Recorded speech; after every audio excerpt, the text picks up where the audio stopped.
નમસ્તે વિદ્યાર્થી મિત્રો, ધોરણ 7માં ગણિતમાં મિત્રો આપણે જોઈ લઈએ અગત્યના મુદ્દાઓ. બરાબર. હવે કાટકોણ ત્રિકોણમાં એટલે જે ત્રિકોણમાં એક ખૂણો કાટખૂણો હોય, આ પ્રમાણે આ એક ખૂણો કાટખૂણો હોય તો એ ત્રિકોણને આપણે કાટકોણ ત્રિકોણ કહીએ છીએ. તો 90° એની સામેના ખૂણાની એટલે 90° ખૂણાની સામેની બાજુ, આ અહીંયા એની સામેની બાજુ છે, એને આપણે કર્ણ કહેવાય. હવે કાટકોણ ત્રિકોણમાં કર્ણ એ સૌથી મોટી બાજુ હોય છે અને કાટકોણ ત્રિકોણ માટે કર્ણનો વર્ગ બરાબર એક બાજુનો વર્ગ વત્તા બીજી બાજુનો વર્ગ. હવે મિત્રો, તમારા પાઠ્યપુસ્તક પ્રમાણે વર્ગ કોને કહેવાય એ તમને બેઝિક ખબર નથી, પણ કોઈ પણ સંખ્યાને 2 વાર આપણે ગુણીએ એટલે એ સંખ્યાનો વર્ગ કહેવાય. તો કર્ણનો વર્ગ એટલે કે કર્ણનું જે માપ હોય એનો વર્ગ બરાબર એક બાજુનો વર્ગ વત્તા બીજી બાજુનો વર્ગ. હવે કાટકોણ ત્રિકોણમાં બાજુઓના માપ પ્રમાણ તમને નીચે પ્રમાણે હોઈ શકે છે. એક તો 3:4:5, બીજું છે 5:12:13, ત્રીજું છે 8:15:17, ચોથું છે 7:24:25, પાંચમું છે 20:21:29, છઠ્ઠું છે 9:40:41 અને સાતમું છે 12:35:37. બરાબર. એટલે કે જો બે બાજુઓના માપ 3 અને 4 હોય તો કર્ણનું માપ 5 જ હોય. બરાબર. તો હવે તમને અહીંયા ઉદાહરણ આપ્યા છે, પ્રયત્ન કરો પાન નંબર 129-130 પર. હવે નીચેની આકૃતિઓમાં અજ્ઞાત લંબાઈ x શોધો. હવે અહીંયા તમને આ કાટકોણ ત્રિકોણ આપ્યો છે. બરાબર. તો અહીંયા 3 અને 4 માપ આપેલા છે. મિત્રો, અહીંયા તમને બાજુઓના પ્રમાણ આપી દીધા છે, એટલે એનો મતલબ એવું નહીં કે તમારે મહેનત કર્યા વગર લખી કાઢવાનું. બરાબર. આ પ્રમાણે તમને બાજુઓના માપ આપ્યા છે. અજ્ઞાત બાજુ x છે. હવે આપણે આ સૂત્ર એપ્લાય કરવાનું છે. આ જે સૂત્ર છે કર્ણનો વર્ગ બરાબર એક બાજુનો વર્ગ વત્તા બીજી બાજુનો વર્ગ, એ પાયથાગોરસ નામના વૈજ્ઞાનિક ગણિતશાસ્ત્રીએ આ સૂત્ર શોધ્યું હતું અને એણે સિદ્ધ કર્યું હતું. તો કર્ણનો વર્ગ, કર્ણનું માપ છે અહીંયા x, તો x નો વર્ગ બરાબર એક બાજુનો વર્ગ વત્તા બીજી બાજુનો વર્ગ. તો x નો વર્ગ બરાબર 3નો વર્ગ વત્તા 4નો વર્ગ. હવે 3નો વર્ગ એટલે 3ને આપણે 2 વખત ગુણીએ તો 9 મળે, અને 4નો વર્ગ 4નો વર્ગ એટલે 4ને 2 વખત ગુણીએ તો 16 મળે. તો 9 વત્તા 16 એટલે 25 મળે છે. પણ 25 એ કોનો વર્ગ છે? તો એ 5નો વર્ગ છે. એટલે x બરાબર કર્ણનું માપ મળશે 5 એકમ. બરાબર. હવે આગળ જોઈએ મિત્રો બીજું ઉદાહરણ. આપેલ કાટકોણ ત્રિકોણમાં અજ્ઞાત બાજુ x એ કર્ણ છે. તો કર્ણનો વર્ગ બરાબર એક બાજુનો વર્ગ વત્તા બીજી બાજુનો વર્ગ. હવે એક બાજુનું માપ આપ્યું છે 6 અને બીજી બાજુનું માપ છે 8. તો x નો વર્ગ બરાબર 6નો વર્ગ એટલે 36, 8નો વર્ગ એટલે 64, બરાબર 6×6 = 36 અને 8×8 = 64. એટલે 36 ને 64 કરીએ તો આપણને જવાબ મળશે 100. પણ 100 એ 10નો વર્ગ છે. x નો વર્ગ એટલે આપણે લખી શકીએ કે x નો વર્ગ બરાબર 10નો વર્ગ. એનો મતલબ કે x નું માપ થશે 10 એકમ. હવે ત્રીજું ઉદાહરણ. અહીંયા આ જે કાટકોણ ત્રિકોણ છે એમાં આ કર્ણનું માપ છે x, એક બાજુનું માપ છે 8, બીજી બાજુનું માપ છે 15. તો કર્ણનો વર્ગ બરાબર એક બાજુનો વર્ગ વત્તા બીજી બાજુનો વર્ગ. તો x નો વર્ગ બરાબર 8નો વર્ગ વત્તા 15નો વર્ગ. તો x નો વર્ગ બરાબર 8નો વર્ગ એટલે 64, 15નો વર્ગ એટલે 225, બરાબર 225 વત્તા 64 કરીએ તો જવાબ મળે છે 289. એનો મતલબ કે xનું હવે 289 એ 17નો વર્ગ છે, એટલે x બરાબર 17 એકમ જવાબ મળે. હવે ચોથું ઉદાહરણ જોઈએ. અહીંયા આ ત્રિકોણ છે કાટકોણ ત્રિકોણ, બરાબર. એમાં કર્ણનું માપ x છે. તો કર્ણનો વર્ગ બરાબર એક બાજુનો વર્ગ વત્તા બીજી બાજુનો વર્ગ, એટલે x નો વર્ગ બરાબર 7નો વર્ગ વત્તા 24નો વર્ગ. હવે 7ને 2 વખત ગુણીએ તો 49, 24ને 2 વખત ગુણીએ તો 576. બંનેનો આપણે સરવાળો કરીએ તો જવાબ મળે છે 625. પરંતુ 625 એ 25નો વર્ગ છે, એટલે x નું માપ છે 25 એકમ. હવે પાંચમો દાખલો. અહીંયા તમને 2 કાટકોણ ત્રિકોણ આપેલા છે. બરાબર.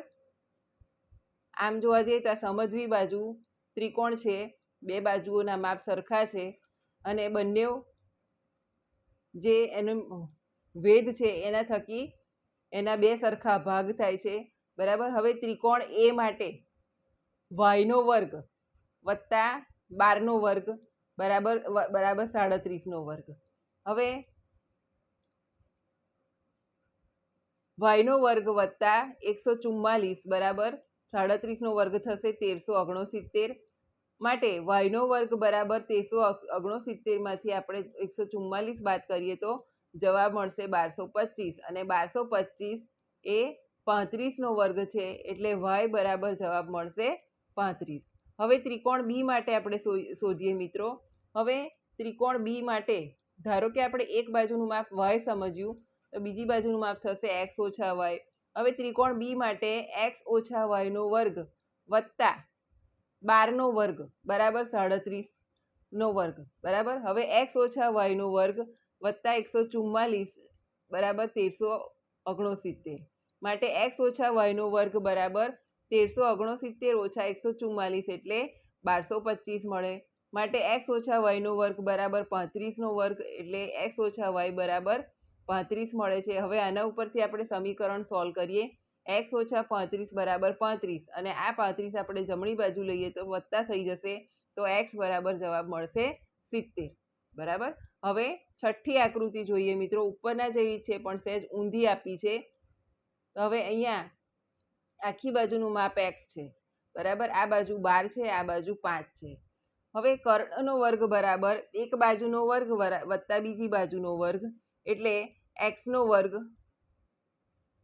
વર્ગ બરાબર 12નો વર્ગ વત્તા 5નો વર્ગ. તો 12 ને 5 12નો વર્ગ 144 વત્તા 25 કરીએ તો 169 છે. 13નો વર્ગ છે એટલે એક્સ બરાબર 13 એકમ જવાબ મળે. હવે મિત્રો આપણે જોઈશું સ્વાધ્યાય 6.5. તો એમાં પ્રથમ દાખલો જોઈએ. ત્રિકોણ પી ક્યુ આરમાં ખૂણો પી કાટખૂણો છે, બરાબર. એટલે એની સામેની બાજુ ક્યુ આર એક કર્ણ થશે, બરાબર. પીક્યુ બરાબર 10 સેન્ટીમીટર અને પીઆર બરાબર 24 સેન્ટીમીટર છે. તો આપણે ક્યુઆરનું માપ શોધવાનું છે. માટે આપણે લખી શકીએ કે ક્યુઆરનો વર્ગ બરાબર પીઆરનો વર્ગ વત્તા પીક્યુનો વર્ગ, બરાબર. હવે પીઆરનો વર્ગ છે 24 અને પીક્યુનો વર્ગ છે પીક્યુ છે 10. તો 24નો વર્ગ થશે 576 વત્તા 100 એટલે 676 જવાબ મળે. અને 676 એ 26નો વર્ગ છે એટલે ક્યુઆર બરાબર જવાબ મળશે 26 એકમ. હવે બીજો દાખલો મિત્રો. ત્રિકોણ એબીસીમાં ખૂણો સી કાટખૂણો છે.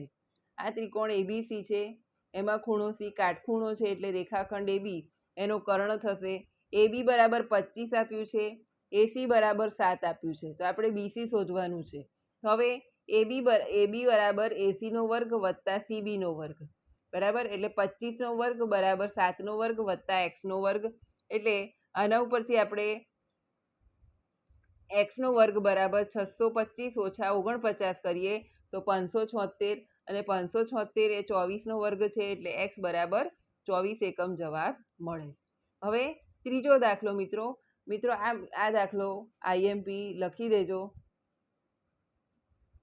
બરાબર. આ કાયમ પૂછાય છે અને છેક 10મા સુધી તમને એક એમસીક્યુ તરીકે પણ પૂછાશે. 15 મીટર લાંબી નિસરણીને, આ 15 મીટર લાંબી નિસરણી છે, એને આપણે આ દિવાલ સાથે ટેકવતા તે જમીનથી 12 મીટર બારી સુધી પહોંચે છે.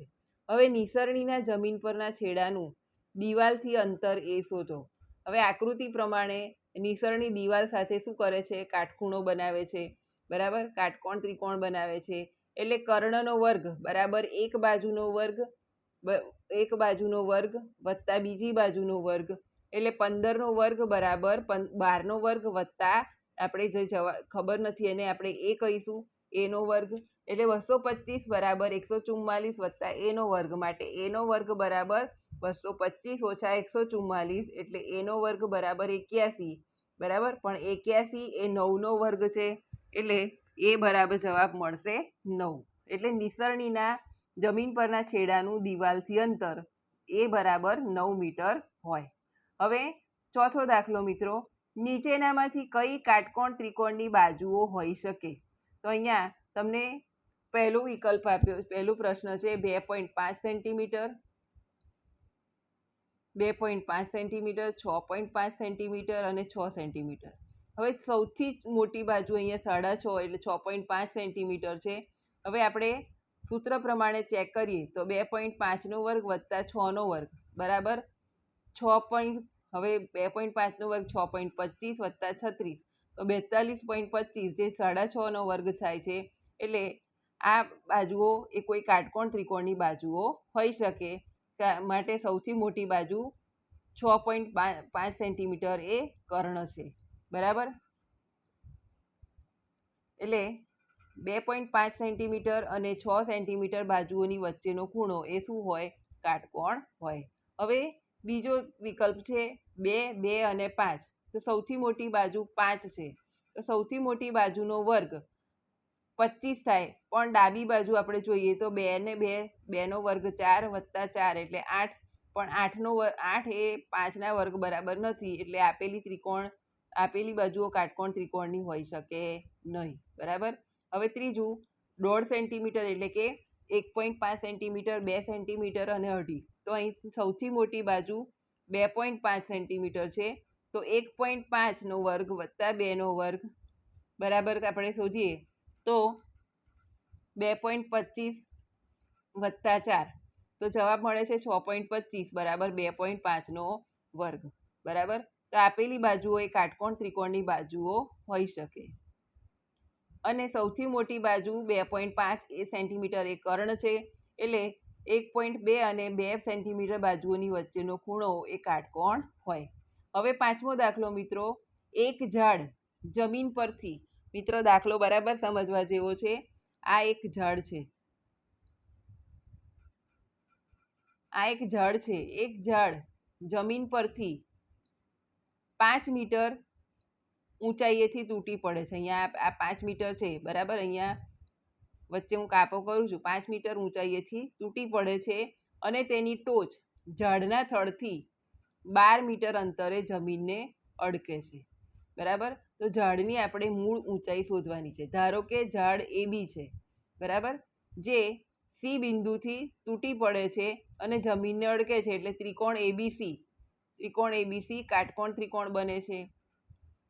હવે કાટકોણ ત્રિકોણ માટે AB બરાબર 12, BC બરાબર 5 એટલે AC નો વર્ગ બરાબર AB નો વર્ગ વત્તા BC નો વર્ગ એટલે 12નો વર્ગ વત્તા 5નો વર્ગ એટલે 144 વત્તા 25 બરાબર 169 બરાબર 13નો વર્ગ થાય. એટલે AC બરાબર 13 મીટર. હવે ઝાડની ઊંચાઈ આકૃતિને આપણે પહેલા સમજી લઈએ.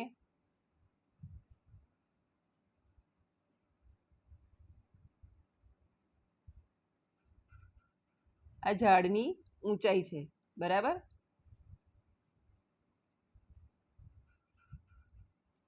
ઝાડની ઊંચાઈ બરાબર BC વત્તા AC એટલે 5 વત્તા 13 મીટર બરાબર 18 મીટર. એટલે ઝાડની ઊંચાઈ 18 મીટર હોય. હવે 6થો દાખલો જોઈએ.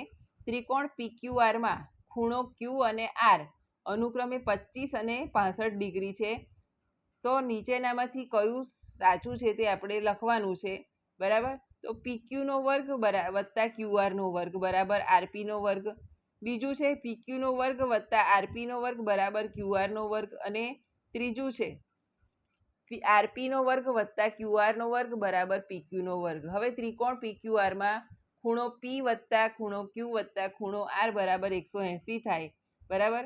હવે બે ખૂણાના માપ આપ્યા છે તો માપ ખૂણો P વત્તા 90 બરાબર 180 એટલે ખૂણા Pનું માપ થશે 90 એટલે ખૂણો P કાટખૂણો થયો બરાબર. તો રેખાખંડ QR એ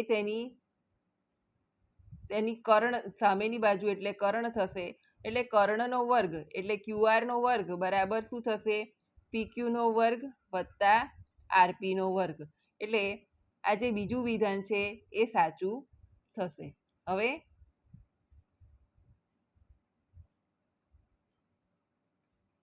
7મો દાખલો મિત્રો, જેની બાજુની લંબાઈ 40 સેન્ટીમીટર અને વિકર્ણની લંબાઈ 41 સેન્ટીમીટર હોય બરાબર, એવા લંબચોરસની પરિમિતિ શોધો. હવે અહીંયા લંબચોરસમાં સામસામેની બાજુઓ સરખી હોય. અહીંયા આ બંને બાજુઓ 40 થયું અને વિકર્ણ એટલે અહીંયા 41 સેન્ટીમીટર. અહીંયા કાટખૂણો બને છે બરાબર. તો આપણે શું શોધવાનું રહેશે? એડીનું માપ શોધવાનું રહેશે. ચતુષ્કોણ એબીસીડી લંબચોરસ છે, રેખાખંડ બીડી એ તેનો વિકર્ણ છે. હવે ત્રિકોણ એબીડી એ કાટકોણ ત્રિકોણ બને છે, માટે બીડીનો વર્ગ બરાબર એબીનો વર્ગ વત્તા એડીનો વર્ગ, એટલે 41નો વર્ગ બરાબર 40નો વર્ગ વત્તા એડીનો વર્ગ, એટલે 1681 બરાબર 1600 વત્તા એડીનો વર્ગ, માટે એડીનો વર્ગ બરાબર 1681 ઓછા 1600, એટલે જવાબ મળશે 81. બરાબર. હવે 81 એ 9નો વર્ગ છે, એટલે એડી બરાબર જવાબ મળશે 9.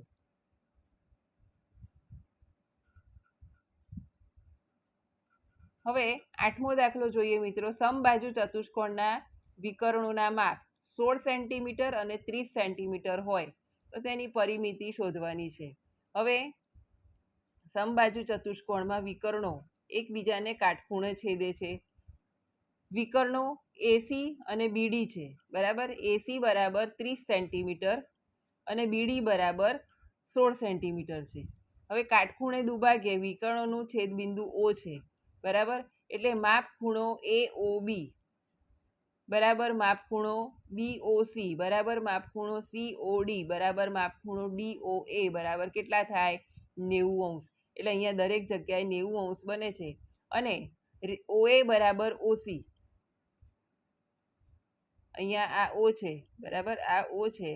ઓએ બરાબર ઓસી બરાબર 1/2 એસી કરીએ એટલે એસીનું અડધું માપ, તો 30 ભાગ્યા 2 કરીએ તો 15 સેન્ટીમીટર.